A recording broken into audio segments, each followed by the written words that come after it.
Turabasuje kandi tubahaye ikaze mu kiganiro cyacu cy'uyu munsi kuko musanzwe mubizi hano tunyuzamo tugatumira abantu bagiye banyuranye. Umutumire wacu uyu munsi musanzwe mukurikirana hano mu biganiro byacu tugenda dukora buri munsi ni Padiri Apollinaire Mabyariro. Uyu munsi aratuganiriza kuri Bibiriya.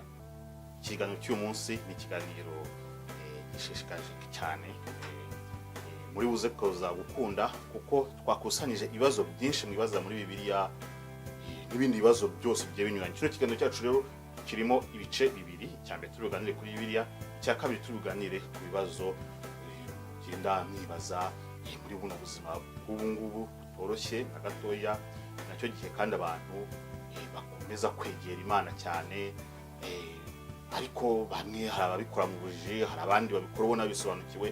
Hano rero mu rwego twatumiye Padiri Apollinaire Mabyariro kwa yuko we abifitemo ubumenyi, uretse kuba padiri afite doktora muri teologiya, urabona ko biraberanye mu gusobanura Bibiriya, akaba kandi afite masters muri ya kompanyi no kuva mu mibereho y'abantu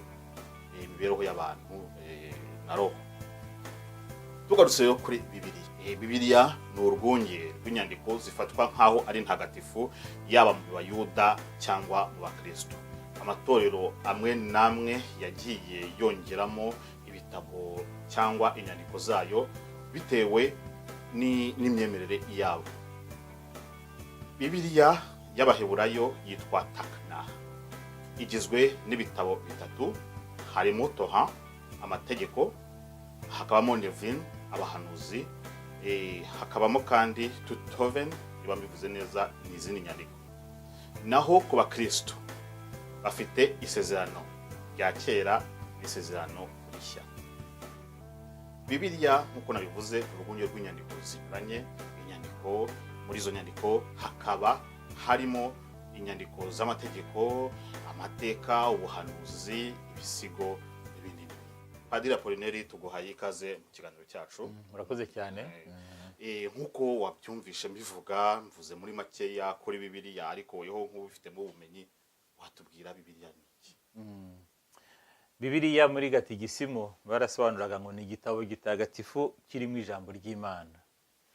Ubundi burya Bibiriya ni nk'inzu y'ibitabo byakozwe mu myaka myinshi, kuko burya Bibiriya isezerano rya kera tuvuge riduha amateka yamaze nk'imyaka 2,000, guhera kuri Aburahamu 1450 kugera kuri Yesu Kristo bijya kwa nk'imyaka 2,000. Isezerano rishya rikaduha amateka y'imyaka nk'ijana, guhera ku ivuka rya Nyagasani Yesu Kristo kugeza ku rupfu rw'intumwa ya nyuma ari we Yohani, intumwa yonyine yapfuye ku buryo urupfu rw'ikirago. No kuba ngo ibyo bitabo birimo ntabwo ari ibitabo byanditswe umunsi umwe, cyangwa byanditswe mu kinyejana kimwe, cyangwa byanditswe mu myaka 10 cyangwa 20, byanditswe muri iyo myaka yose, noneho haboneka igihe cyo kubikusanya. Niyo mpamvu iyo bavuze ngo Bibiriya mu by'ukuri bishyize mu Kinyarwanda bavuga ngo ibitabo, kuko mu Kigereki ta Bibiriya bivuga ibitabo mu bwinshi. Ni nk'inzu rero y'ibitabo. Utese Bibiriya ubwo ikomoka he, yanditswe ite? Bibiriya mbere na mbere ni amateka y'umuryango wa Isirayeli. Hakabamo ibice by'amateka, hakabamo ibice by'ubuhanuzi, hakabamo ibice by'amategeko n'ibice nyine bivuga ibindi bitabo bindi. Isezerano rishya ryo rikavuga ubuzima bwa Kristo n'intangiriro za Kiliziya y'idonko mu byakozwe n'intumwa no mu baruwa ya Paulo mutagatifu. Bibiriya rero ikaba igitabo gitagatifu cyahumetswe n'Imana. Aho niho abantu benshi bakunda kwibagirwa. Bibiriya yahumetswe n'Imana ariko yandikwa n'abantu mu gihe cyabo. Nibwo uzabona muri Bibiriya ntuzabonamo computer, ntuzabonamo indege, ntuzabonamo imbunda, ntuzabonamo, ubonamo ikise, ubonamo amafarasi, ukabonamo amagari, ukabonamo amatungo, ibintu bakoresha igihe n'ibyo bashyiramo. Nukuvuga ngo Bibiriya Imana yahumetse ijambo ryayo, ariko iribwira umuryango uri mu muco waryo, uri mu gihe cyaryo, wa wundi waryanditse akaryandika akurikije aho ari. Niho wenda hakunze kuvuga ibintu bisa nk'ibivuguruzanya. Kenshi abantu bagirwa ko uwanditse Bibiriya ntabwo yayanditse Imana imukuye mu gihe cye. Ntabwo guhumeka ntabwo ari ugusinzirizwa. No, Imana yaramubwiraga noneho nawe akandika akurikije ibyo Imana imubwiye mu gihe cye. uretse n'ibyo hajemo n'ubushakashatsi kuvuga ngo hari ibyo Imana yavuze noneho abantu bakabihererekanya ku buryo bw'amagambo. Ibyabanje ntabwo ari ukwandika kandi ngira ngo birumvikana kuko mu gihe cya Aburahamu ntabwo bandikaga. Ibyabanje si ukwandika, icyabanje ni uruhererekane, uburyo abantu baganiraga ku mateka y'umuryango wabo. Igihe cyaje kugeraho mu gihe cy'imyaka, mu mwaka w'igihumbi, mu by'ukuri umwami Dawudi yari umwami muri Isirayeli, ashyiraho itsinda ry'abanditsi bari bitwa scribe, itsinda ry'abanditsi kugira ngo batangire kwandika ayo mateka bahererekanyaga. Niba ibintu bimaze imyaka igihumbi bivugwa mu buryo bw'uruhererekane, harimo ibyo byahinduwe, harimo ibyo wenda bumvise nabi, ariko umunsi batangiye kubyandika bagombye kuvuga ati noneho twarabyumvise, twarabihererekanye, reka tubishyire mu nyandiko. Bajya kubyandika rero bene bazakubwira bati ibitabo 5 bya Musa. Ntibisobanura ko byanze bikunze ari Musa wabyanditse, ahubwo bivuga ko bivuga amateka y'uruhari Musa yagize muri kiriya gihe. Bati ibitabo by'abacamanza, abacamanza nta nubwo bashyiraho wacyanditse, ni ukuvuga ngo abo babyanditse hari igihe cyagize bati twicare dushyire mu nyandiko ibyari amateka yacu. Uko rero Isirayeli yagiye ibibazo mu muryango wabo, haba igihe cyo guhunga, igihe bajyanwa mu bunyago muri Babuloni, ayo mateka bakongera bakayasubiramo, bakongera bakayavuga, bakongera bakandika ku bundi buryo. Hari ubwo ujya kubona ukuntu hari nk'ibintu bisa nk'ibivuguruzanya kubera ko ntibyandikiwe umunsi umwe, ariko hari n'ibyo bagiye bongeraho bitewe n'aho bageze, hakaba wenda n'ibyo bakuyemo. Hari n'ibitabo tuzi nyine byataka bitigeze bigaragara, ariko bavuga bati byanditswe mu gitabo iki n'iki tutigeze tubona. Isezerano rishya rero byo ni umwihariko. Isezerano rishya ntabwo Yezu ntiyari afite abanditsi, Yezu ntiyari afite abasekreteri bamugenda inyuma. Yezu yarigisha akavuga, none igihe kiragera aricwa. Arangije kwicwa arazuka nyuma y'iminsi 3. Amaze kuzuka yohereza Roho Mutagatifu kugira ngo bya bindi yigishije intumwa zishobore kubyumva neza no gushobora kubigeza ku bandi. Baho kugeza kuri uwo munota nta kirandikwa, kugera kuri uwo munota nabyo ni uruhererekane. Intumwa zabanje kwigisha zitanguhanya n'ibyo zabayemo, kera kabaye nazo zitangira kwicwa. Nibwo bavuze bataye ko se ababonye Nyagasani ko batangiye kugenda badushyiraho, twakwanditse ibintu baduhaye. Nibwo rohaje nk'ubushakashatsi. Urugero rufatika cyane ngiye kuguha ni amagambo Luka Mutagatifu bwe yivugira yatangira kwandika ivanjiri ye. Ndabisoma kugira ngo wumve neza ko ihumekwa bya Roho Mutagatifu birasobanura gusinzirizwa, ahubwo bisobanura gukoresha n'ubwenge bwe, noneho akandika ibintu yacukumbuye ariko yemera ko ari ibintu by'ukwemera. Mu ntangiriro y'ivanjiri ya Luka rero umutwe wa mbere guhera ku murongo wa 1 kugeza ku murongo wa 4 batubwiriye ibikurikira. Buri jambo rifite icyo risobanura. Ubwo benshi batangiye kwandika barondora ibyabaye muri twe. Ubwo benshi batangiye kwandika barondora ibyabaye muri twe. Twese mbese nk'uko twabigejejweho n'ababyiboneye kuva mu ntangiriro, ari nabo bari bashinzwe kwamamaza ijambo ry'Imana. Bango hari benshi batangiye kwandika ibyabaye mu gihe cya Yezu Kristo, noneho we abigezwaho n'ababibayemo. Arakomeza akatubwira ati babigejweho n'ababibayemo nanjye ubwe rero maze kubaririza neza uko byagenze kuba bigitangira, niyemeje nyakubahwa Theophile kukwandikira mu mateka nyakurikiranije ngo umenye nyakuri ukuntu inyigisho washyikirijwe zihamye. Luka aratwumvisha ko nibyo kuko Imana yamuhumekeyemo kuko yanditse amateka ya Yezu, atwumvisha ko yayanditse bandi benshi bari kwandika, barakoze ubushakashatsi nabo cyangwa bandika ibyo bagiye babwirwa. Luka ntiyigeze abana Yezu, nta nubwo yigeze amumenya. Yabigejejweho rero n'intumwa kuko yabanye na Paul Mutagatifu igihe kirekire, nawe utabanye na Yezu, ahubwo wenda ahuye n'intumwa za Yezu. Nyuma aramaze kubyumva ahitamo gukora ubushakashatsi, aricarana ko arandika, abaza abantu, arangiza bishyira mu nyandiko, abyohereza umucuti we Theophile, uyu nguyu wari utangiye kwemera. Biratwumvisha rero ko ibitabo byo muri Bibiriya cyane cyane Isezerano Rishya, inyandiko ya mbere yanditswe muri 51 nyuma ya Yezu. Baruwa ya mbere Paul Mutagatifu yandikiye Abatesaloniki yanditswe muri bitabo na rimwe nyuma ya Yezu, naho habanje guhererekane rw'amagambo mbere yo kugira ngo bishyirwe mu nyandiko, noneho baza kwandika n'amavanjiri nyuma n'abaruwa ya Paulo mutagatifu. Urumva rero ko byari ibitabo byinshi. Byabaye ngombwa rero haba mu isezerano rya kera, mu isezerano rishya, kwabamo ikintu cyo kujonjora ibitabo byemezwa ko byahumetswe n'Imana n'ibitahumetswe n'Imana.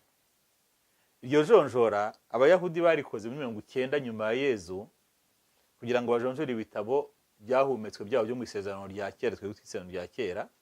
Muri 90 nyuma ya Yezu nibwo bemeje bati ibitabo twemera ko byahumetswe n'Imana nibi, ibindi biraciwe bishyirwa ku ruhande. Isezerano rishya ryo nuko byagenze. Hari inyandiko nyinshi, n'ubu dufite nyinshi zahita ngo ni inyandiko zitari zo apokrifo. Noneho nyinshi abayobozi ba Kiliziya b'icyo gihe baricara batese ibitabo tugomba kwemeza nk'ibyahumetswe n'ibihe. Hama ngombwa rero ko bajonjora bimwe na bimwe bagenda ariko ku mabwiriza yumvikana. Hari ingingo enye z'ingenzi bagendeyeho kuko ntabwo byikoze gusa mu mutwe. Ingingo ya mbere ni ukuvuga ngo igitabo twemera ko cyahumetswe n'Imana kiri bube ari igitabo mbere na mbere cyanditswe mbere y'urupfu rw'intumwa ya nyuma, donc y'urupfu rw'intumwa rwa nyuma. Ingingo ya kabiri igomba kuba ari inkuru nziza, donc ari inkuru ihumuriza yemeza ko Kristo ari umwana w'Imana wigize umuntu agapfa akazuka. Ingingo ya gatatu kigomba kuba ari igitabo kitari nk'amakabya nkuru, kuko amakabya nkuru no yagiye abaho cyane cyane mu kumyandikire y'amavanjiri ya Yezu.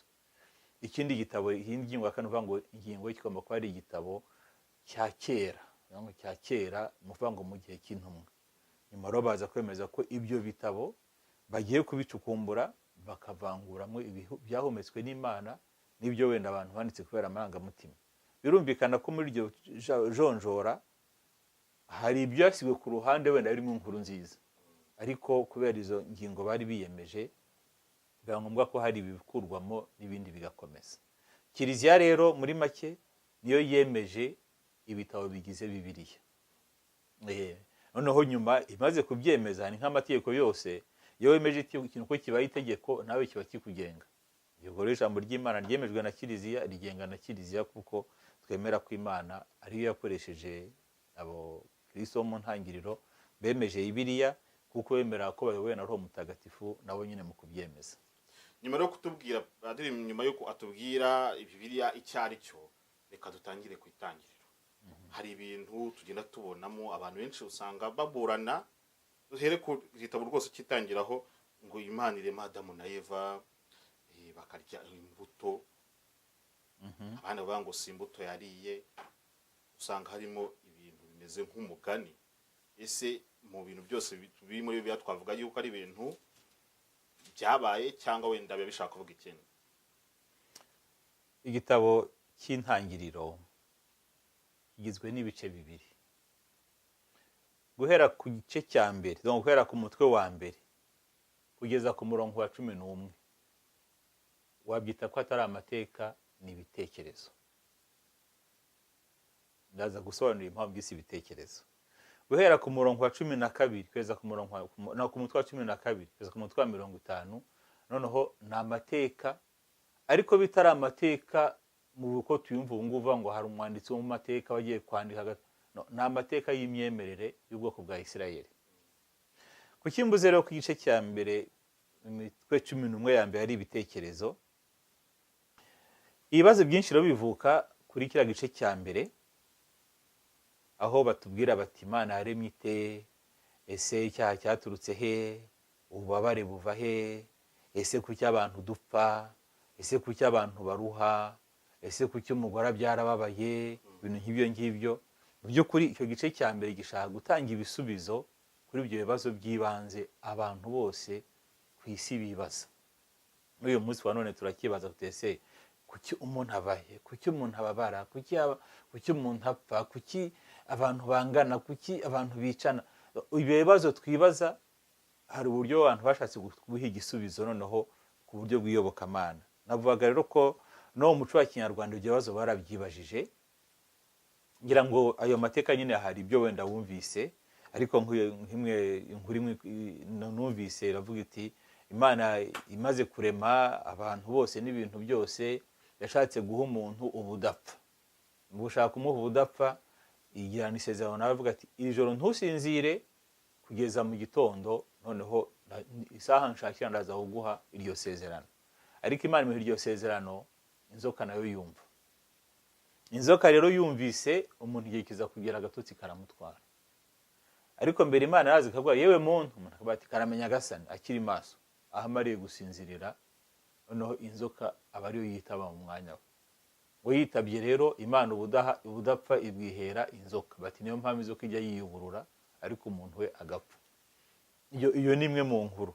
N'inkuru yindi isekeje ubwo tuvuga yinde ku by'umuco w'u Rwanda, inkuru numvise yindi isekeje niyo kuvuga ngo mu Banyarwanda biriya by'amoko atatu, Abahutu, Abatwa, Abatutsi, bati ninde wagomba kuba umwami? Kuvuga rero ngo Imana yabicaje hamwe ari batatu, buri wese ngo umuhe inkongoro y'amata, Umutwa, Umuhutu n'Umututsi. Maze kumuha inkongoro y'amata yabwiye ati murari ijoro ryose muyafite, uwo bucya mu gitondo agifite inkongoro ye niwe uzaba umwami wanyu. Ubwo rero Umutwa ngo arasinzira amatara ameneka, Umuhutu yageze hagati inzara iramurya arayagotomera, mu gitondo Umututsi warayagumana, ngo akaba ari ugomba kuba umwami w'abandi. Ibyo ni ibintu byavugaga mu mateka mbere y'uko n'ubukristo buza. Urumva ko amahanga yose agira ibitekerezo byabo y'inkomoko y'ibintu, ntibiba bivuga ko ariko byagenze, ariko ni ugushaka gusobanura impamvu y'ibintu. Muri iki gitabo cy'intangiriro mu gice cya mbere, ibyo bibazo Umuyahudi yashatse kubishakira ibisubizo nk'umuntu wemera. Yabishatse nk'umuntu wemera. Kuki habaho gupfa? Kuki habaho kubabara? Kuki habaho ubugizi bwa nabi? Ese abantu bakomoka he? Amoko y'abantu akomoka he? Ibyo bibazo mu gutangira kubisubiza rero nibwo hajeho ibi bitekerezo, nk'uko nabyise ibitekerezo, ariko nabo byahumbetswe n'Imana kuko byanditswe n'ubwoko bwemera, kandi banemeza ko nyine ari imyumvire ihuye n'ibyo Imana ibabwira. Muri ibyo rero wavuga gutese Adamu na Eva tubafate nk'umuntu, tubafate nk'iki, bigende bite? Ubundi Adamu bivuga umunyabutaka, Eva bikavuga nyina w'abantu. Ese bivuga umuntu, bivuga abantu benshi? Ibyo ni ibibazo n'abahanga n'ubu bakibaza. Ariko icyo tubona cyo nuko habayeho igihe mu iremwa ry'ibintu habaho umuntu cyangwa se abantu icyarimwe, baba n'intangiriro y'abandi bantu twese. Icyo abantu bahuriyeho dutandukaniyeho n'inyamaswa ni ugutekereza, ni ukugira ubwigenge, no kugira ubushake. N'Imana nuko imeze. Imana ifite ibyo bintu ko ari bitatu, n'abamarayika niko bimeze. Mbese icyo abantu abamarayika n'Imana duhuje ni uko dushobora gutekereza, tukaba dushobora kugira ubwigenge, donc ukagira n'ubushake bwo gukora icyiza cyangwa se ukacyihorera. Ubwo rero abo bantu nuko batangiye, cyangwa nuko bavugwa muri Bibiriya. Ntabwo rero najya kubwira ngo ni amateka yagenze atyo, no. Muri Bibiriya ntugashakemwo ibintu by'ubuhanga, ushake nk'ibintu by'iyobokamana. Igisubizo baduha ni ukutubwira ngo Imana niyo yaremye byose. Ibyo ngibyo byo ntawe bishidikanyaho. Tukiri muri ibibazo nk'ibyo ngibyo, hari ibibazo byinshi abantu bakomeza bibaza, bati ese Bibiriya ni igitabo byinshi cyakozwe, cyahumetswe n'Imana, ariko kikandikwa n'abantu mu gihe cyabo. Abantu rero ubu ngubu bagifata uko bashatse, ugasanga umuntu agendana igitabo rwose acigatiye Bibiriya ukuntu ingana. Wamubwira ikintu akavuga ati no, yewe nkora ibyanditse muri Bibiriya nuko bimeze. Hano harimo ahakwereka nk'umutwe w'ingingo wenda, bati aha rwose havuga iki ngiki, tugomba kugikurikiza. Ese Bibiriya tugomba kuyikurikiza uko yanditse? Icyo ni ikibazo kindi. Iyo usoma Bibiriya hari ibintu bitatu nyine ugomba kumva. Ni ukuvuga ngo iyi Bibiriya yanditswe mu gihe cyayo. Ingingo ya mbere nako ugomba kumva ngo Bibiriya yahumetswe n'Imana. Iyo ugiye kuyisoma ni ijambo ry'Imana nk'uko nyine ryemejwe na Kiliziya iyobowe na Roho Mutagatifu. Bibiriya ni ijambo ry'Imana. Iyo ni ingingo ya mbere. Ingingo ya kabiri, iryo jambo ry'Imana ryanditswe mu gihe cyaryo ribwira abantu bo mu gihe cyabo.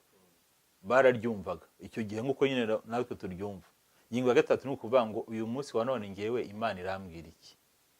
ntabwo bisobanura kuko byanditswe ariko uzabifata abona ukuvuga ngo ko mbisomye nkanjye wa none birambwira iki none kugira ngo wenda nongeye ikigaragaza cyumvikane kurushaho hari nk'amakuru ya jenoside twahuye nayo mu Rwanda ugasanga nk'abantu bavuga bati hari ibintu byanditse muri iyo bivuga biti tugomba kwica aba bantu kuko nawe wabisomamo ugasanga biri muri Bibiriya ariko ugasanga Bibiriya yashatse kuvuga iti bari bari kura content inkuru umuntu akayifatiraho ahereye ntayisome yose agafatamo umurongo umwe akavuga ati kuko bano bantu baturutse aha naha reka tubagira uko nguko. Mu by'ukuri ikibazo cyo gufata Bibiriya ikaba igisubizo cy'ibibazo byose n'ibibazo by'ubuhanga n'ibibazo bya siyanse n'ibibazo by'iki ni ukuyikoresha ikitari cyo. Bibiriya ntibereyeho kudusubiza ibibazo, ibereyeho kudufasha gukura mu kwemera Imana.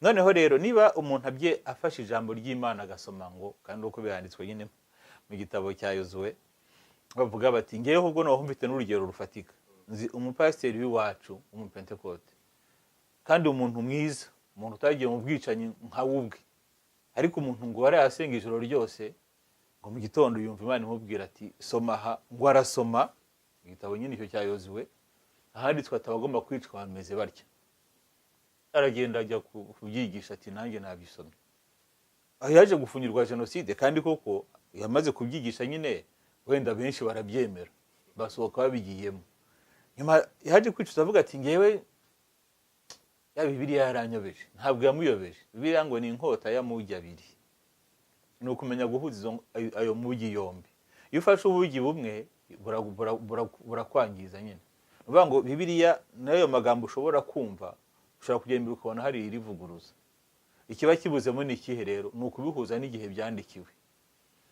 Nigeze hariya mu ishuri ry'intendezi najyaga njyayo ndi padiri mu kuri Shangi gutanga ibiganiro n'abanyeshuri tukagira impaka ku idini noneho byari bifunguriye bose n'abo bana bandi bose bakazamo mu yandi madini noneho umwana w'umukobwa arahaguruka ati biranditswe ko usenga agomba kuba cyane cyane w'umugore agomba kuba ateza ibitambaro ku mutwe ati none ku cy'abagatulika b'abagore basenga badafite ibitambaro mu mutwe urumva n'umwana umukobwa yabivugaga byavuzwe n'umukobwa noneho hari umurongo hirya aho ngaho rwose ubona mu gitabo cy'Abanyakorinti cya mbere umutwe wa 14 hari umurongo uvuga ngo uko bimeze rero ngo abagore bajye baceceka mu makoraniro bakajya bavuga noneho ndamubwira nti komeza usome naho arabisoma maze kubisoma abandi bana bose bati ati ceceka rode nawe uri umugore ati none si ibi ni ibiki ni ibyo nyine wowe uri kuvanga ijambo ry'Imana n'umuco hari ibijyanitse muri Bibiriya by'umuco w'Abayahudi bitagombye kwinjira mu mico yacu cyangwa se gutekereza ko tubona ibisubizo byose kuri Bibiriya. Ni muri uwo murongo rero ngira ngo abantu iyo Bibiriya iyo yitwaye nabi irakwangiza nyine ariko wayitwara neza ukamenya kuvuga ngo iri jambo ko rimbwira ari rya ariko kuri nukuwe. Indi nzira rero kandi yoroshye cyane n'inzira yoroshye ni ukumenya isezerano rya kera ryateguraga iki. Isezerano rya kera ryateguraga ukuza kwa Nyagasani Yezu. Isezerano rishya rivuga ukuza kwa Nyagasani Yezu. Niba mu buzima bwawe donc rikavuga ukuza kwa Nyagasani Yezu na kiriziya uko yatangiye n'ibyakurikiyeho. Niba mu buzima bwawe nk'uwemera usomye ijambo ry'Imana mu isezerano rya kera ukumva rikubwira ngo iyo ngiye gukora intambara wica abantu kandi henshi birahanditse nyine urabona n'umwami Dawudi intambara zirimo nyinshi cyane kandi bakavuga ko ari Imana iri kubabwira ngo ujye gukora intambara wakwibaza utese iyo Mana niba abantu bose ari abana bayo ni gute yemera ko bamwe bicwa abandi bagasigara. Uvuga ngo hari ibintu abantu banditse kubera amarangamutima yabo bakabyitirira Imana kandi atari Imana. Iyo rero bikuvuguruza nicyo nashaka kugeraho iyo ubona bisa nk'ibivuguruzanya icyo ugomba kureba ni Yezu Kristo. Isezerano rya kera riri gutegura ukuza kwa Nyagasani Yezu. Kiliziya ikurikiza inyigisho za Nyagasani Yezu. Noneho niba ibintu Yezu atarabivuze kandi ko ari we Yezu ni utwereka ishusho nyayo y'Imana ni ukuvuga ngo abahanuzi abandi bose bari bategereje ukuza kwa Nyagasani. Aha hagereye rero niwe tugomba kureba. Isezerano rishya ko rigibanda ku Banyayisiraheli kandi ivuga cyane Abayisiraheli ubwoko Imana ya Isiraheli. Isezerano rya kera ahubwo. Izo rya kera nimvuze. Ubwo ese yaba rivuga Abisiraheli gusa ritari ntago riraba abandi bantu. Oya aho ikibazo kiri ni ukuvuga ngo isezerano rya kera ni Imana yatewe umuryango guhera kuri Aburahamu. Imana yatewe umuryango guhera kuri Aburahamu kugira ngo uwo muryango itoye ugire inshingano yo kuzabwira andi mahanga yose ko habaho Imana imwe. Ubundi Imana ntabwo itora kugira ngo kugira umwihariko wayo wewe wenyine. Imana itora kubera impamvu z'ubutumwa. Yatoye rero Aburahamu n'abamukomotseho ibaha inshingano zo kuzamenyesha amahanga yose ko hariho Imana imwe. Ibyo rero nibyo. Ikibazo ubwo nuko batabikoze. Kugeza ubwo Yesu ubwo yiyiziye akabwira abigishwa bati mugende mwigisha amahanga yose ibyo nababwiye. Ni ukuvuga ngo rero Yesu aho ahagereye we yakoze ku buryo wa mugambi wa se yahaye Abayahudi utashobotse noneho ushoboka kubera ko intumwa yatoye n'abapolo mutagatifu bamukurikiye bo bagiye mu mahanga yose. Niyo mpamvu iryo jambo ry'Imana ryatugezeho. Impamvu turi kwibanda mu isezerano rya kera nuko ni igitabo kigoye cyane no kugisobanukirwa. Ese birakwiye ko umuntu afata yagiye kubwira nk'ikintu utagomba gukora bati cyanditse muri Bibiriya agahera nko ku mutwe ku murongo wa mbere akajya nko ku murongo wa kabiri kwa kugusha ku kantu ashaka. Ese birakwiye ko umuntu afata ako karongo konyine cyangwa byakagombaye byiza umuntu asomye umurongo wose? Nicyo nakubwiraga, Bibiriya ifite context yayo, ifite ibihe byayo yandikiwemo. Ijambo ushobora kurikura muri context ukaribigisha icyo ushaka, ariko iyo wirekeye muri icyo cyiciro cyaryo nibwo ushobora kumva umurongo wose. Ni nabyo ndagarukaho mvuga nti hari abantu ubu ngubu bumva bavuga bati usanga nabyita gupfira muri Yezu ku munsi wa nyuma, turindira umunsi wa nyuma w'imperuka nimwumva amakondera avuze n'amafarasi akaza bizaba byarangiye. Umuntu akirirwa yicaye arindiriye igihe ifarasi izazira cyangwa ikondera igihe izavugira. Ariko uzareba aho bivuguruzanyira rero uwo mwigisha umupasiteri wimubwira we ntabwo aba ategereje atyo. No, we bari kuzamura amafaranga kuri konte ye. Ubwo se niba ategereje uwo munsi w'imperuka kuki we noneho abwira abandi ati muyampe mwege mutegereze ntacyo mufite? N'igihe bitagendana no ku mafaranga gusa umuntu akicara arindira igihe umwirongi uzavugira. Urumva nabyo nyine bijyana n'ibihe. Ayo mafarasi ubu ngubu ntariho, iyo mwirongi ntiriho. Kino gihe unavugije umwirongi wakumvuga nabangahe se kubera isaku ziri muri isi ukuntu zingana. No kuvuga ngo byanditswe muri kiriya gihe nyine ari byo ingabo z'Abaromani zikoresha, ari byo Abagereki bakoresha, noneho bagafata amashusho y'iki gihe agaragara bakaba ariyo bakoresha kugira ngo bumvishe ko Yesu azagaruka kandi ibyo nibyo. Ariko aho nshaka gutsindagira cyane ni hariya hantu ko niba hari ikintu umva kivuguruzanya cyangwa umuntu akubwira ibintu ati ntimukarye ibi, ntimugakore ibi, ntimukavuge ibi, ujye ububwira ati Yesu ntabwo ari uko yavuze. Yesu aratubwira ati ibihumanya ntabwo ari bigiye mu nda. Aravuga ati ibihumanya ahubwo ni ibidusohokamo kuko twabitekereje mu mutima mu mutwe no tukabishyira hanze. Ijambo ry'Imana iyo rikubwiye ngo ntuzarye ibi bintu se bizajya mu ijuru. Ntuzarye ingurube cyangwa aho ngaho ushobora no kubyumva rwose. Ubwoko bwa Isirayeli bari ubwoko bw'abari bitwa ngo nabayira bagenda bimuka batagera aho baherereye kandi mu butayu hahora ubushyuhe. Ingurube burya yuzuye za bagiteri, niba utayitetse neza rwose yamara n'ubwoko bwose. Noneho icyo kintu kiri hygienique, ibintu bihe gusa no kuvuga ngo tugire isuku twifate neza, bagahita batekereza ko ngo ari ku Imana yabivuze. Ariko wavuga uti kugira ngo wenda byumvikane bagomba kuba ko ari Imana yabivuze. Ariko se wamugani nyine kurya ingurube byabihuriye no gukora icyaha? Umuntu ukora neza akarya ingurube ni gute Imana akayama? Nicyo ngicyo nyine ikibazo naho ngaho kintu ngo ni ukwitiranya iyobokamana n'imico y'ahantu. Ubu ushobora kujya hano ugasanga barya inzoka. Abo bantu iyo baza kwandika ibyo bari gushyiramo bati mujye mufungura akayoka kararyoha. Cyangwa ugasanga barya imbwa. Umunyarwanda yahagira akavuga ati barahumanye, ariko we yakariye yumva ari akabaga karyoshye.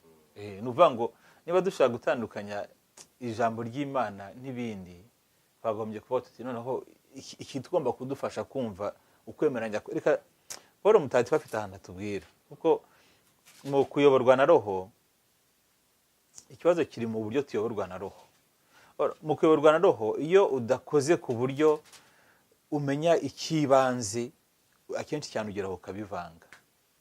Niba rero turi abakristo tukaba tugomba kuyoborwa na Roho, ibizaturanga si ukuvuga ngo ntuzarye ibi, ntuzakore ibi cyangwa ntuzagire kuri iyi, ahubwo ibizaturanga ni izi mbuto Paulo mutagatifu atubwira niwe wari yandikiye abanyagalati ku mutwe wa 5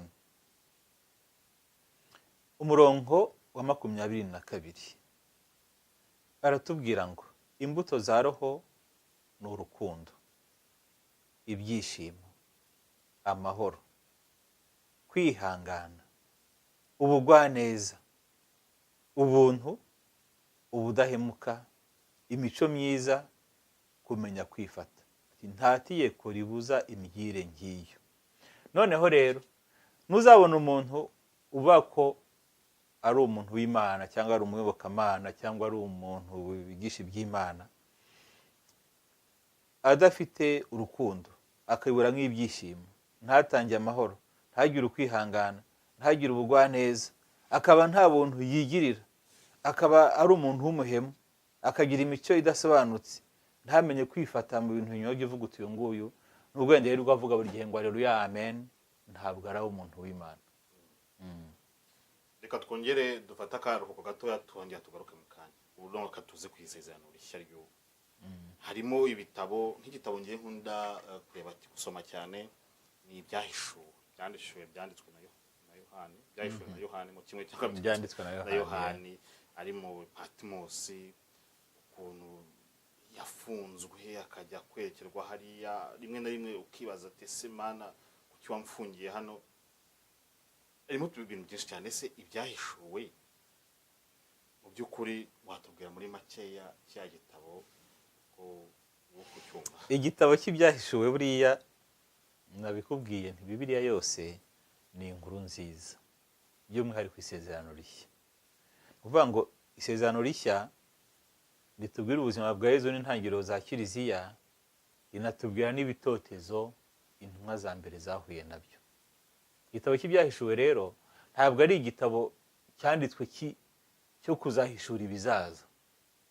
Ni igitabo cyari kiri guhishurira abantu b'icyo gihe ibyo bari kubamo. Nacyo kibazo ubundi gikunze kuvuka, ku buryo abantu bamwe bavuga bati hasigaye imyaka ine, sigashira, hasigaye biki n'ibiki. Oya, igitabo cy'ibyahishuwe ni igitabo cyanditswe mu bihe by'ibitotezo. Mu bihe by'ibitotezo abantu biga imvugo bazajya bakoresha ku buryo bashobora kumvikana bonyine. Nawe urabizi munyamakuru, turi muri za segonderi twatangaga nk'amasirino, amazina twita abaprofeseri, abakina baki, cyangwa tukagira n'imvugo yacu hagati yacu dushobora kuvuga tukumvikana.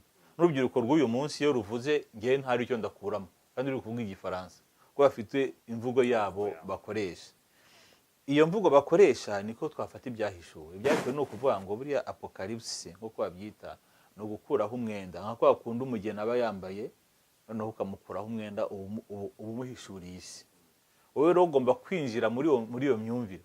Noneho ibyahishuwe bihisha iki? Ibyahishuwe ni imvugo yanditswe mu gihe cyayo ibwira abakristo bari gutotezwa, ari ku buryo abatoteza batumva icyo bari kubamo. Ni imvugo y'amarenga mu by'ukuri.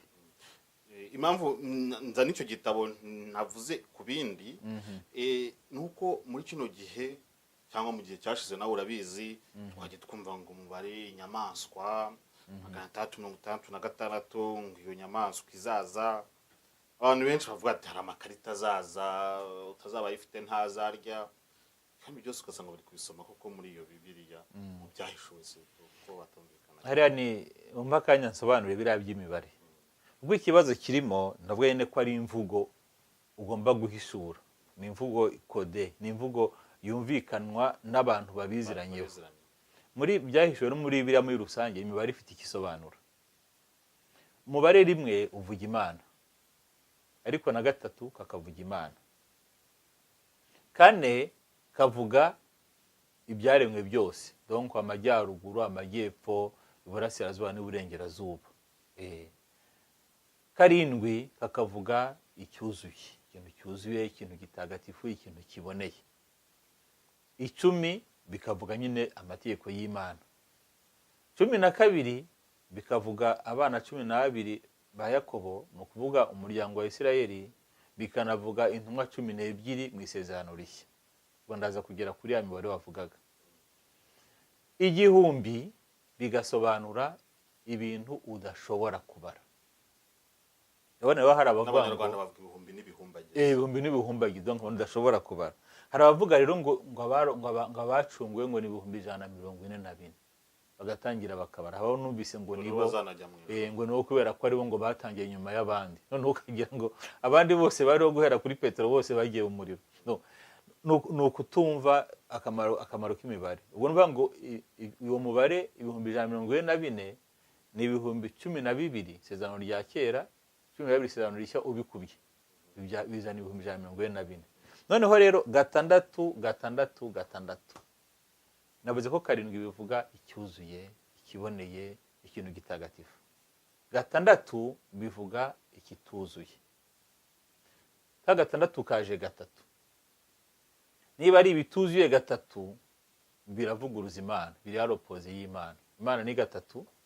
Noneho haje ibituzuye ku buryo butatu, uvuga ngo ibituzuye ku buryo butatu ni shitani ubwayo mu by'ukuri. Ni shitani ubwayo donc ni umwanzi w'Imana ku buryo bunoze. Niyo mpamvu rero ujya kuvuga ngo gatandatu ngo numubare wo ngo ni kanaka cyane kanaka aba yabyumvise nabi. Shitani mu mbaraga zayo ishobora gukoresha abantu, inabyikora. Wowe ukajya ubona umuntu ukagira ngo niwe shitani, no, afite ikiri kumukoresha. Niyo mpamvu yo ngiye guhora nk'abantu wenda bafitanye ibibazo bashyamira ndavuga nti kanaka ntabwo ari we mwanzi wawe, nawe nturi umwanzi we, ariko hari uri kubasopanya. Ubasopanya nawe twita sekibi, mumushyire ku ruhande ubundi mubane. Icyo gihe abantu bashobora kubana bakumvikana. Ngo icyambere no kwanza kumva iyo mibare isobanura iki, harya ku kiyo mibare iri mu byahishuwe. Igihe byandikwa abo byabwirwaga bahaga bazi icyo bisobanura. Bari bazi ko kiriya gihe umwanzi nyakuri w'abayobotse Imana w'abakristo yari ingoma y'abaromani yatotezaga abakristo, ariko ikongera ikaba n'abayahudi banze kwemera Kristo nabo batotezaga abakristo. No kuvuga ngo uwo mubare usobanura ikintu cyose kiri kurwanya ingoma y'Imana, kirwanya ubukristo.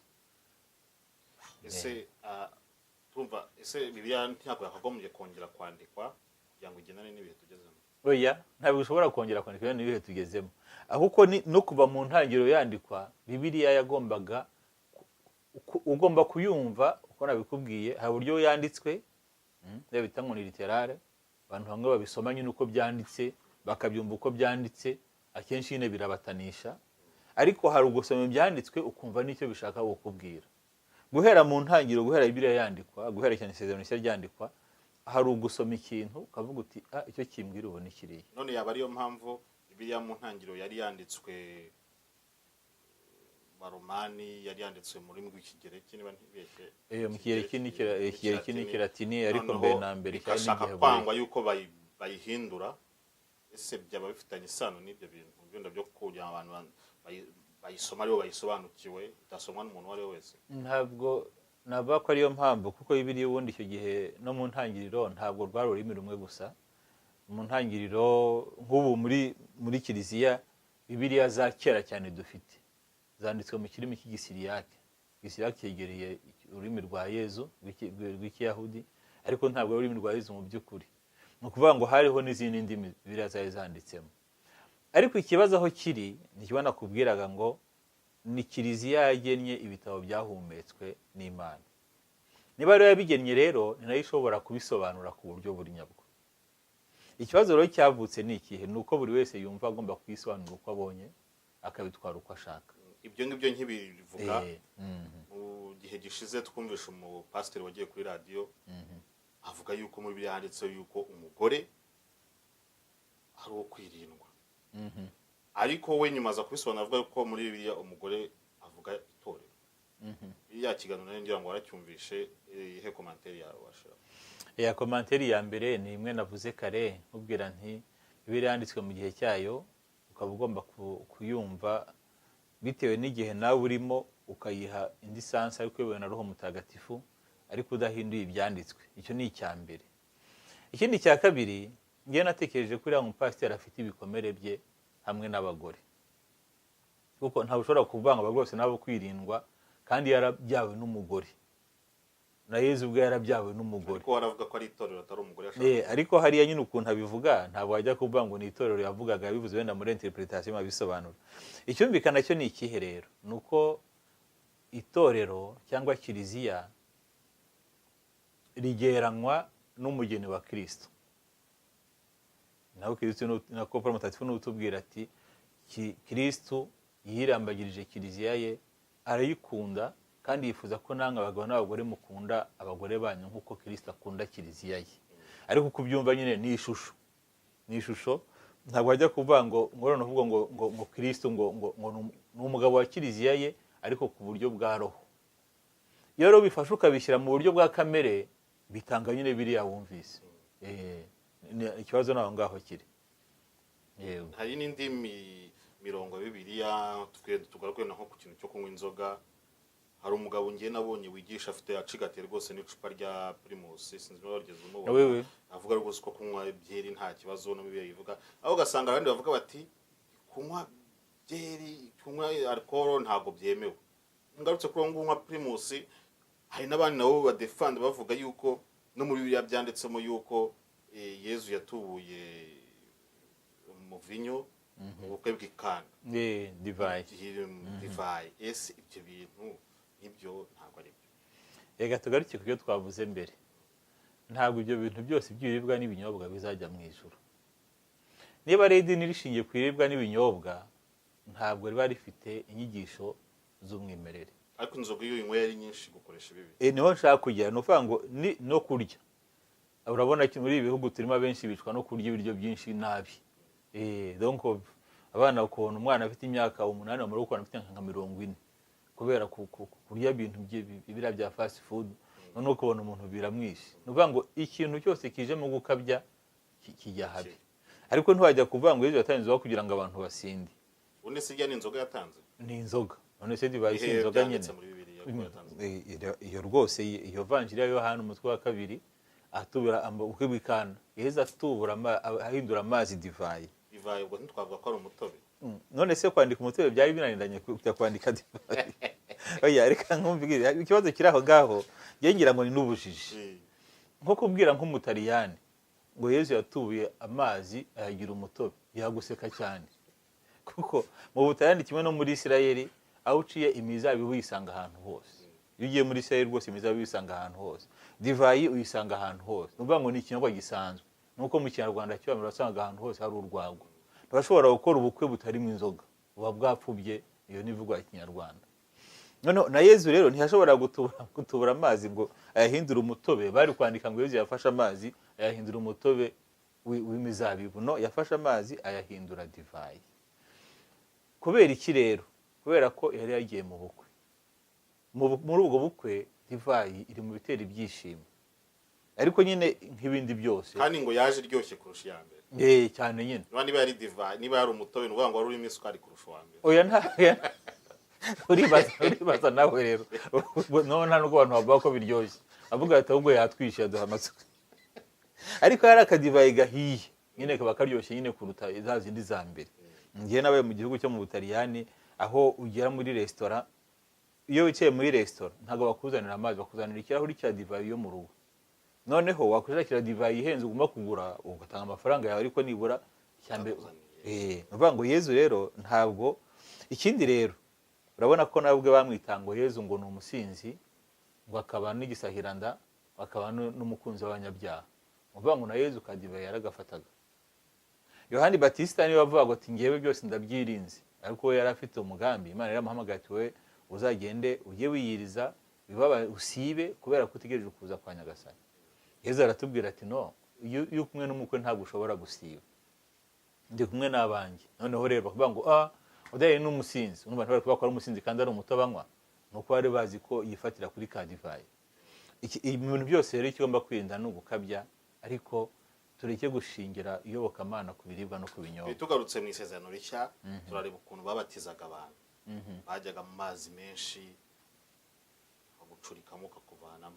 Ariko muri Kiliziya Gatolika bigiye bavuga yuko mwebwe ubatiza ku gahanga rwose bitabikwiye, mwagombye kujya mu mazi menshi.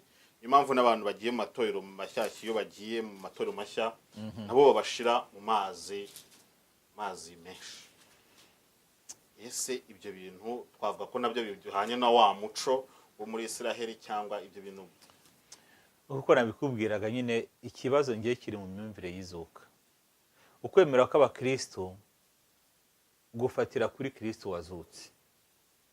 N'isezerano rishya icyabanje kwandikwa si uko Yezu yavutse, icyabanje ni ukuvanga inkuru iza ko ari ukuvuga ngo wa wundi bamambye ku musaraba bakamwica yazutse ni muzima. Guhera ku izuka rero rya Kristo imibereho yacu ntigomba kongera gushingira ku bintu reka nsome ijambo ry'Imana ridufasha kubyumva. Niba raporo mutatifu yandikiye abanyakorosi afite ukuntu rwose abidusobanura nabyo ngiye gusoma ku mutwe wa kabiri abitubwira muri aya magambo. Umutwe wa kabiri duhere ku murongo wa 14, ni ukuvuga ngo ibyo Kristo yakoze kugira ngo atubohore kuri iyo migenzo yaba y'ibiribwa yaba y'amazi yaba y'ibinyobwa akatushyira gusaba ku rukundo rwe. Paul mutatifu aratubwira ati duhere ku murongo wa 14 abanyakorosi umutwe wa kabiri, yasibanganyije urwandiko rwadushinjaga imyenda twarimo kubera amategeko tutakurikije, irarushwanyaguza irubamba ku musaraba. Yanyaze ibikomangoma n'ibihangange, ibakoza isoni ku mugaragaro, ibakurubana, ibakurikiza umusaraba wuje imitsindo. Aho ngeze naho haryoshye rero ku murongo wa 16, nuko rero ntihakagire ubacira urubanza mu byerekeye ibiribwa cyangwa ibinyobwa cyangwa se kubera iminsi mikuru, imboneko z'ukwezi n'amasabato. Ibyo byose ni amarenga ibyagomba kuzaza, ariko ukuri nyako ni Kristo. Ntihakagire kandi abavutsa amahoro bakurikije utugenzo tudafite akamaro, bagasenga abamarayika, bakirata ko babonekewe, bakurikije ibitekerezo byabo by'amanjwe. Bene abo bitandukanije n'umutwe uhuza kandi ukagaburira umubiri wose, ukawukuza ubigirishije imitsi n'ingingo nk'uko Imana ibishaka. Urumva aho hantu ukuri nyako ni Kristo. Paul mutatifu arakomeza nyine muri iryo somo, ubwo mwapfanye na Kristo mukagobotorwa ku by'isi, niki cyatuma mugenza nk'aho mukiri ab'isi?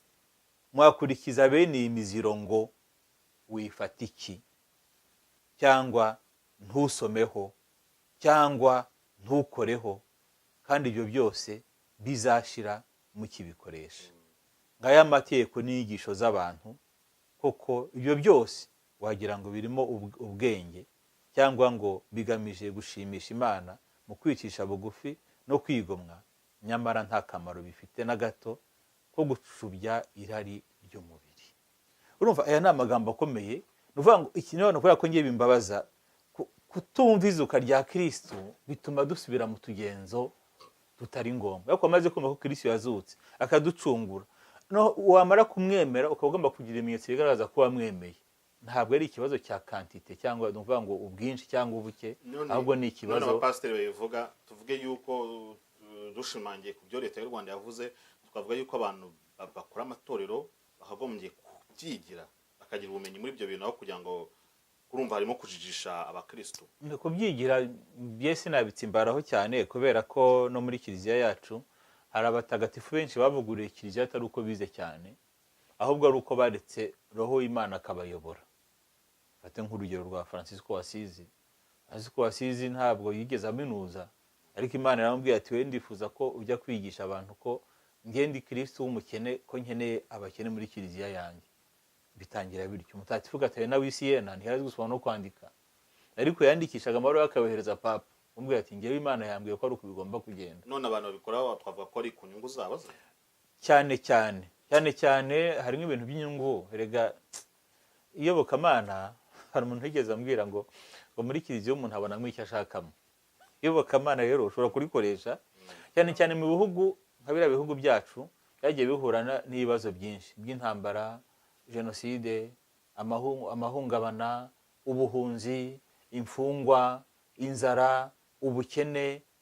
Aho hantu ibyo bintu byose biba bikuraniye, hari ibintu bibiri byiyongera: abasazi, donc ukabona nk'ibigo by'abasazi byabaye byinshi, n'amadini. kubera ko abantu baba basa nk'abacanganyikiwe, noneho ikibabaje ahubwo ni ukungukira ku bantu bacanganyikiwe.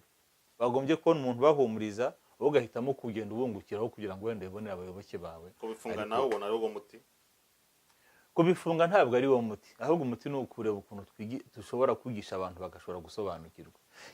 Ikindi cyo rero, ibigomba gufungwa birumvikana. Ntabwo usenga Imana niba uri wenyine uyisengera mu nzu yawe, ariko niba uri kumwe n'abandi bantu musengera ahantu hazwi.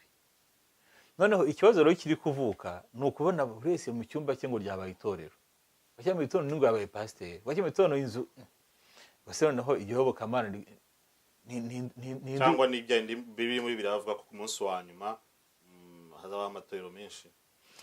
Njye simvuga ko ari ku munsi wa nyuma, kubera ko kuva na Kristo yava mu iminsi ya nyuma twayitangiye kuva Kristo yapfa akazuka, ubwo twinjiye mu minsi ya nyuma, nta wundi mukiza dutegereje. Ahubwo ikibazo ngiye nkibona guhera muri Bibiriya bigaragaza ko amadini yagendaga avuka.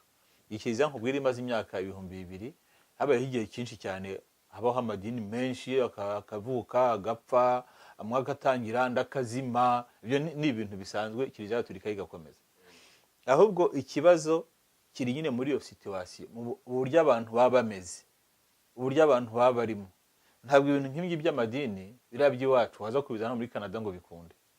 Ntabwo babitwara mu bihugu nko mu Butaliyani cyangwa mu umuntu wese afite ibyibanze byo kubaho. Iyo yemera aremera, ntabwo agendera ku marangamutima.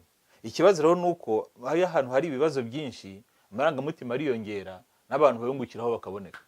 Nuko mbibona umurongo w'amarangamutima n'ibibazo abantu bifitiye. Turakomeza tubashimira mwebwe mukomeje mudukurikirana. Tugeze mu gice cya nyuma cya kino kiganiro.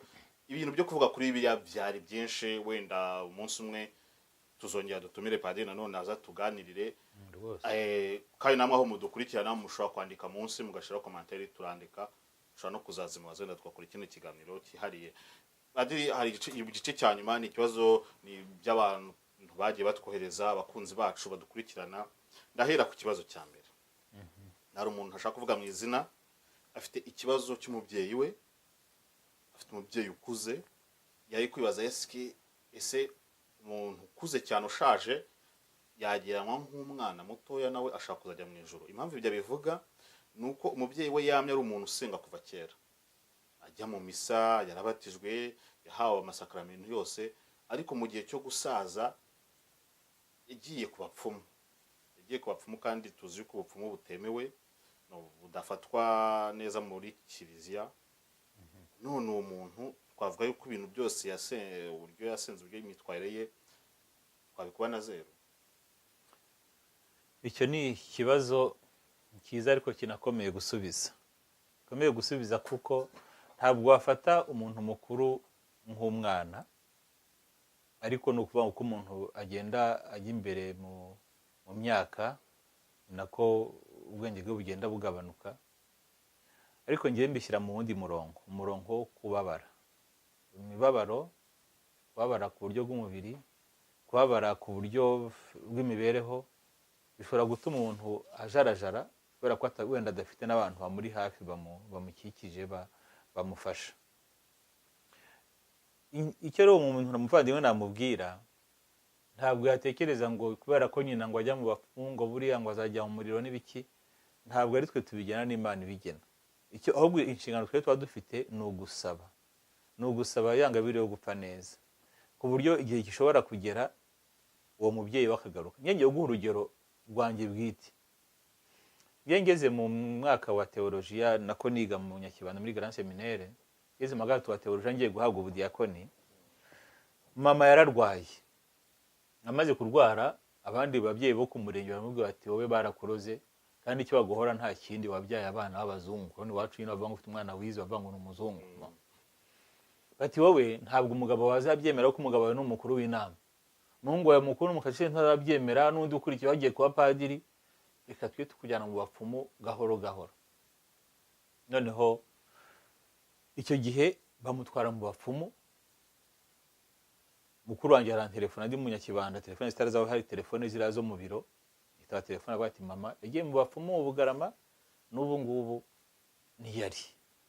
ibyo bintu byarandiye, ibyo bintu byarambabaje kuko urumva nyine ku mirenge bavuga bati noneho na nyina wa padiri ari kujya mu bapfumu.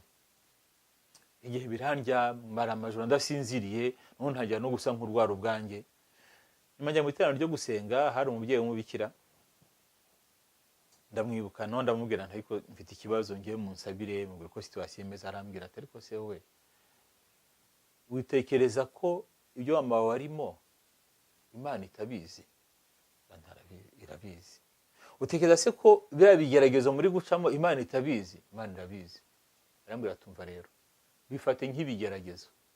Guhera uyu munsi uvuye uti Imana ibyo bintu irwarize, ngiye singiye kurwara kubera mama ko agukunda urabizi, mama kandi ko yagukoreye urabizi, noneho ndabiguhaye. Hari ku cyumweru nimugoroba dufite ishengera, ngiye mu ishengera amaze Imana ibintu ndabiguhaye. Mubwije ukuri ko bwakeye byamvuyemo. None icyakurikiye ni iki? Iyo umaze guha ibintu Imana, usigara ubisengera bitakisa nkaho ari ibyawe. Icyakurikiye nuko mama ubwe niwe baje kudusaba imbabazi, tubwira ati bari bambere. Niyo ngo Imana yakoze ibitangaza kubera ko twashoboye kuyishyiza byose mu biganza, noneho akaba ariyo yirwariza. Mama amaze kugaruka adusaba imbabazi, yerekana n'iyo miti bamuhaga ibintu biteye isoni, uzi neza ko ntacyo bivuze.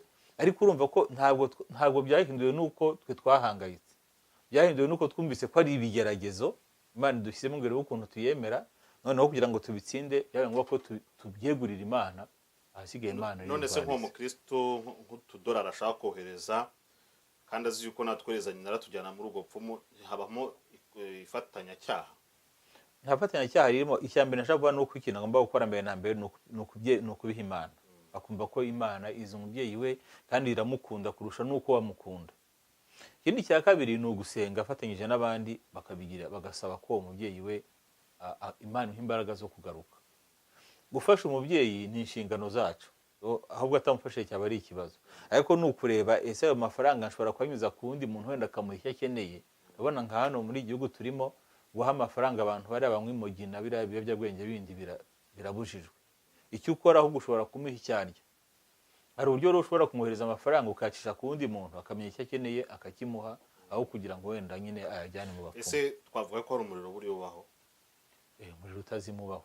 Ko ngo hari ibyo papa yigeze kuvuga ko umuriro utabaho. Papa wacu dufite ubu bamubeshyera ibintu byinshi. N'icyo nacyo ni ikintu bamubeshye ngo yaravuze ngo umuriro ntubaho. Avuga ko umuriro utabaho kandi ahora mu nyigisho zabo bari kuvuga buri gihe ibintu by'uko umuriro, ubundi ibyo nabyo tugarukiye n'imijyanye n'ibyo bavuga by'izuka rya Nyagasani Yezu. Umuriro ntitwumve ko ari ikintu materiel, ntabwo ari ibi bintu byo kuvuga ngo abantu bazagurumana, ngo bagurumane ntibakongoke. No, umuriro utazima ni ukubura Imana. Urabona tubaho dukeneye twese ibyiza, byo bita mu Gifaransa le bonheur. Tubaho ukeneye ibyiza, ukeneye kumva ko wuzuye, ukeneye kumva ko nta kintu na kimwe ubuze.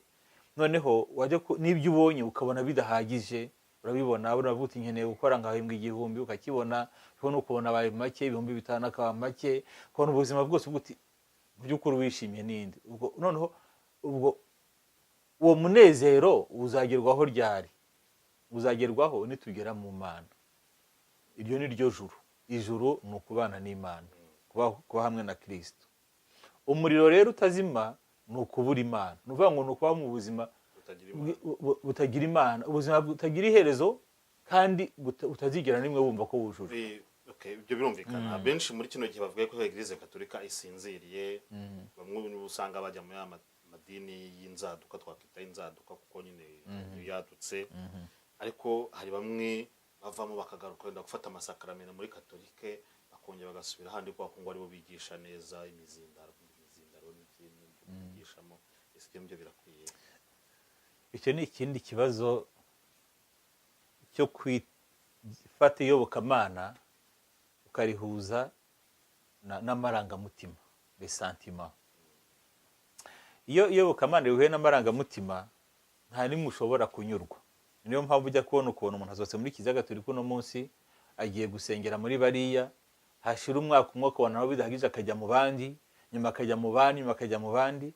Ikibazo ntabwo kiri mu gusenga Imana, ahubwo ikibazo kiri muri bimwe Paul Mutagatifu atubwira ati niba mwarakuze ntabwo mukiri abandi bo gutungwa n'amata n'ubuki, ugomba gufata n'ibiryo bikomeye.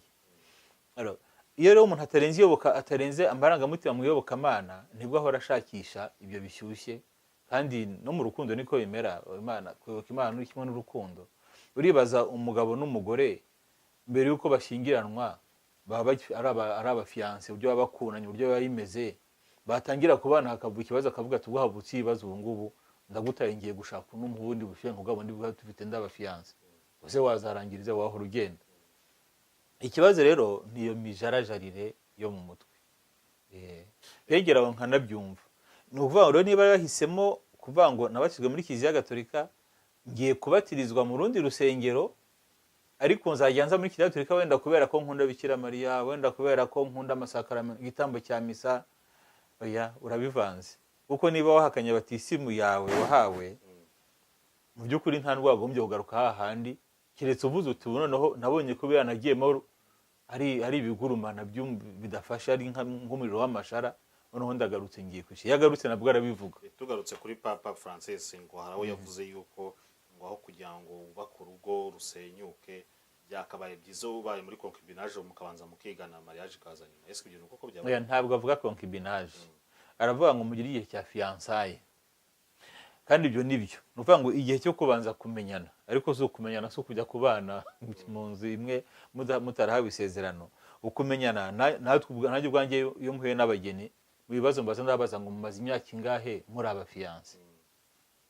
Kuko urabona dufate nka biriya bintu by'iwacu. Ngiye ndibuka ndumwana cyangwa n'umuseminariste, umuntu yagiraga atya wenda atuye nk'i Kigali cyangwa ari umusirikari, agatuma kuri murumuna we cyangwa mushiki uri kumurega tunashakira umukobwa yongiyo mwiza, tuzabana. Yabahani mu mujyi ntabo nashobora. Wa mukobwa akashimishwa nuko wenda agiye kujya ku muntu uri mu mujyi. Igihe kikazagera bakabona ko bataziranye, kandi barashyingiwe, barashyingiranwe. Iyo bageze nkina ahangaha nibwo ntakunda kuvuka ibibazo. Bageze mu nzu noneho ni umugabo n'umugore n'abana babo, ntabo bagihari, nta bakozi bahari, ntajya mu kazi ngo ariwe ngiyo ace mu tubara atindeyo. Hano ukabona umugore avuga ati ndumva atari we nashatse, ntigeze amumenya koko. Ariko ibi byo kubanza gufata umwanya, umwaka umwe, imyaka ibiri, imyaka itatu, muzamukana no mu kwemera no mu rukundo, bituma niyo mushingiwe muvuga muti nari nkuzi na mbere, nzi ibyo nzihangana n'ibyo ntazihanganira. Nibyo ntabwo Europa yigeze abwira abantu ngo ikibazo cya nyuma kugira ngo dusoze. Muri iyi minsi turumva inkangu mu Rwanda, yewe twakire Bikira Mariya tugiye gukora icyo kiganiro, tubona jenoside, ubwicanyi ndengakamere. Ubu ngubu tugenda tubona ibintu byinshi cyane, harimo inkangu zica abantu. Ese igihugu cy'u Rwanda twavuga ko cyavumwe? Oya, Imana ntishobora kuvuma abana bayo. Imana itanga umugisha, ntabwo ivuma. Icyo ni ikibazo cyo kuvuga ngo mbese ibyago bikomoka he? Ibyago ntibikomoka ku Mana, ibyo turabizi, kuko Imana ari ibintu byiza gusa. Ibyago bikomoka kuri Sekibi no ku cyaha kiyongereye muri iyi si, kuko icyaha abantu bikoreye hazanye akajagari no mu bindi bintu bindi. Ibyago rero tugenda tunyuramo, ntitwavuga ngo ni Imana yabiteye cyangwa ni Imana yatuvumye, ahubwo ibyago byose bigomba kutubera amasomo. Uvuga uti harya ubu ngubu biri kumbwira iki? Ikintu cya mbere biratubona byose bituma tubera ngo byose bizashira. Mba muri iyi si uzi ko byose bizashira, ko iwacu heza ari aho tuzabana n'Imana mu bwami bwayo. Noneho bigatuma n'ibyo bintu byose byaba uda ku mutima, ukavuga uti nzi ko bigomba kuba, ariko ngewe ndategereje. Ndi nko mu buzima bwo kuba ngo maranata, bivuga ngo ngwino Nyagasani Yezu, ndagutegereje. Noneho niyo mpamvu iyo ibyago nka biriya bibaye, abantu tugomba gufashanya. Mbere na mbere ntitugire dukira urubanza ngo niwe nyirabayazana, cyangwa ni Imana yabiteye, cyangwa ni umuvumo, cyangwa ni ibiki n'ibikino. Ni ibimenyetso by'ibihe uko babyita, ibimenyetso by'ibihe by'uko byose bishobora gushira, ariko bari kumwe na Kristo bakaba bazabaho ubuziraherezo. Mwabyumvishe rero, kuyavuga siko kuyamara. Ahangaha niho turangirije ikiganiro cyacu uyu munsi, aho twavugaga kuri Bibiriya, ku bisobanurire ya Bibiriya. Dufite umutumire ufitemo ubumenyi niba rero mufite ikibazo icyo ari cyose, ikindi kibazo mushaka kongera mu bibazo twagiye tubaza, dushaka kujya kumutumira, ngo mushobora kutwandikira kuri email yacu cyangwa mukandika munsi commentaires ziri munsi tukazazisoma ubutaha. Turabashimira, ngewe yari muri Ndabije hano muri Ottawa.